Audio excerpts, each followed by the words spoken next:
தினமும் ஒரு வெளிச்சம். கிறிஸ்துவின் சபையார் உங்களை வாழ்த்துகிறார்கள். ரோமர் 16:16. நீங்கள் ஒரு புதிய ஏற்பாட்டு கிறிஸ்தவராய் இருந்தால் இதை செய்ய வேண்டும். இயேசு கிறிஸ்து இந்த பூமியில் இருக்கும்போது இந்த 2 காரியங்களை செய்தார்.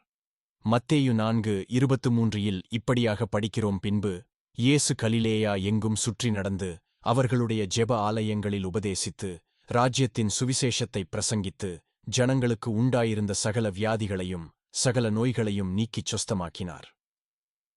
இயேசு கிறிஸ்து இந்த பூமியில் இருக்கும்போது ஜனங்களுக்கு சுவிசேஷத்தை பிரசங்கம் பண்ணினார். அதைப்போல தேவன் தனக்கு கொடுத்திருக்கும் வல்லமையை பயன்படுத்தி ஜனங்களுக்கு நன்மை செய்தார்.